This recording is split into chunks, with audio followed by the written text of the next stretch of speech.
দৰ্শকক স্বাগতম জনাই আগবঢ়াইছো দিনটোৰ কেইটামান গুৰুত্বপূৰ্ণ খবৰ। অৱশেষত বিজেপিৰ মিত্ৰজোঁটৰ আসন ভাগ বতৰা চূড়ান্ত কৰা হ'ল।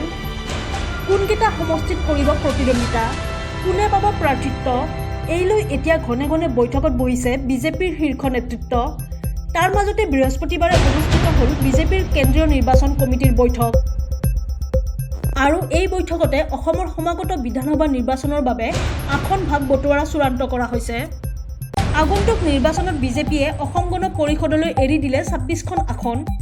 তাৰ বিপৰীতে অন্য এটা মিত্ৰদল UPPLক দিলে 8খন আসন আৰু বাকী থকা 92খন আসনত প্ৰতিদ্বন্দ্বিতা আগবঢ়াব বিজেপিয়ে।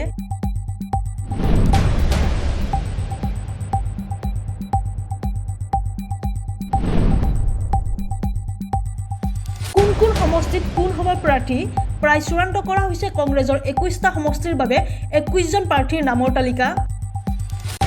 চামুগুৰিৰ পৰা প্ৰাক্তন মন্ত্ৰী ৰকিবুল হুছেইনৰ প্ৰাৰ্থিত্ব চূড়ান্ত কৰিছে। ৰকিবুল হুছেইনে পঞ্চমবাৰৰ বাবে এই সমষ্টিৰ পৰা প্ৰতিদ্বন্দ্বিতা কৰিব। আনহাতে মৰিয়নীত চতুৰ্থবাৰৰ বাবে নিৰ্বাচনত প্ৰাৰ্থীৰূপে থিয় দিব বিধায়ক ৰূপজ্যোতি কুৰ্মী।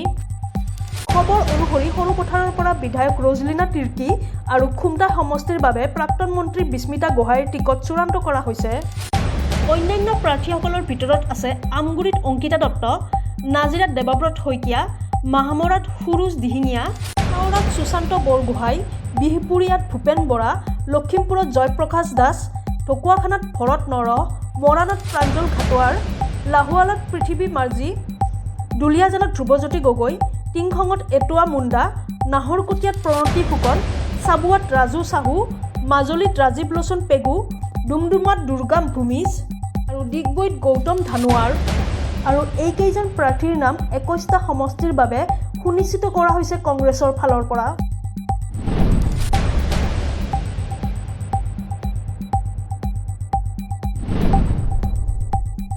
এতিয়া প্ৰতিটো ৰাজনৈতিক দলে প্ৰস্তুত কৰিছে প্ৰাৰ্থীৰ নামৰ তালিকা। তাৰ প্ৰাক্ষণত কংগ্ৰেছৰ মহাজোঁট বন্ধনত থকা প্ৰতিটো ৰাজনৈতিক দলক একগোট হোৱাৰ আহ্বান জনালে ৰাইজৰ দলৰ সভাপতি অখিল গগৈয়ে। AIUDFৰ সৈতে মিত্ৰতা প্ৰত্যাহাৰ কৰিলে কংগ্ৰেছ মহাজোঁটত চামিল হ'বলৈ সাজু ৰাইজৰ দল। অখিল গগৈৰ পত্ৰৰ পিছত এতিয়া দলটোৰ নেতা ভাস্কৰদী শইকীয়াইও বাৰে বাৰে কৈছে এই কথা।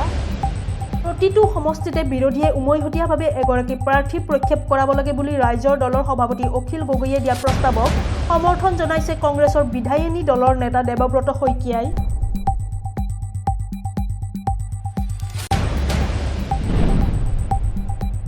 ড্ৰাইভিং লাইচেন্সৰ বাবে যাব নালাগে পৰিবহণ কাৰ্যালয়লৈ।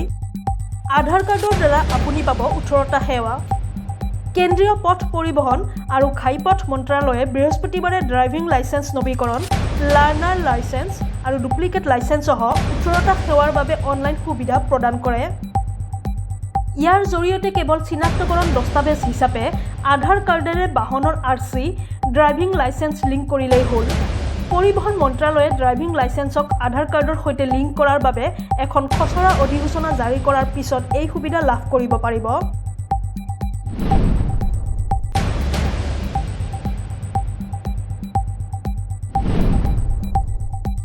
ৰেল ষ্টেচনত বিনামূলীয়া ৱাইফাই সুবিধা প্ৰদান কৰা কোম্পানী ৰেইলটেলে এতিয়াৰে পৰা নিৰ্ধাৰিত সময়তকৈ অধিক সময় ইণ্টাৰনেট ব্যৱহাৰ কৰা যাত্ৰীসকলৰ পৰা টকা লোৱাৰ পৰিকল্পনা প্ৰস্তুত কৰিছে।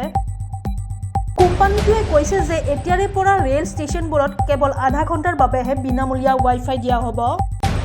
যদি এজন যাত্ৰীয়ে নিৰ্ধাৰিত সময়তকৈ অধিক ইণ্টাৰনেট ব্যৱহাৰ কৰে তেন্তে তেওঁ ইয়াৰ বাবে মূল্য ভৰিব লাগিব।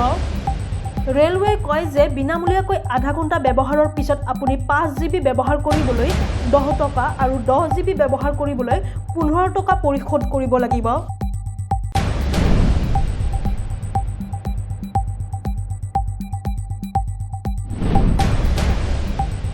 অৱশেষত আলফা স্বাধীনে অপহৰণ কৰি নিয়া কুইপৰ দুগৰাকী বিষয়া প্ৰণৱ কুমাৰ গগৈ আৰু ৰাম কুমাৰক সংগঠনটোৱে মুকলি কৰি দিছে। আজি আলফাৰ দ্বাৰা অপহৃত প্ৰণৱ কুমাৰ গগৈৰ ঘৰত উপস্থিত হৈ এই কথা স্পষ্ট কৰে কৌশিক ফুকনে। কুইপ আৰু আলফা স্বাধীনৰ মধ্যস্থতাকাৰী আছিল কৌশিক ফুকন। দুই এদিনতে নিজা গৃহত উপস্থিত হ'ব প্ৰণৱ কুমাৰ গগৈ। এই কথা পৰিয়ালক অৱগত কৰে কৌশিক ফুকনে। আলফাই প্ৰণৱ কুমাৰ গগৈ আৰু ৰাম কুমাৰক মুক্তিপণৰ বিনিময়ত মুকলি কৰি দিয়া নাই বুলি কয় কৌশিক ফুকনে। কৌশিক ফুকন আৰু আলফা স্বাধীনৰ সেনাধ্যক্ষ পৰেশ বৰুৱাক ধন্যবাদ জনাই প্ৰণৱ কুমাৰ গগৈ পৰিয়ালে। এইখিনিয়ে আছিল আজিৰ দিনটোৰ গুৰুত্বপূৰ্ণ খবৰ। ধন্যবাদ।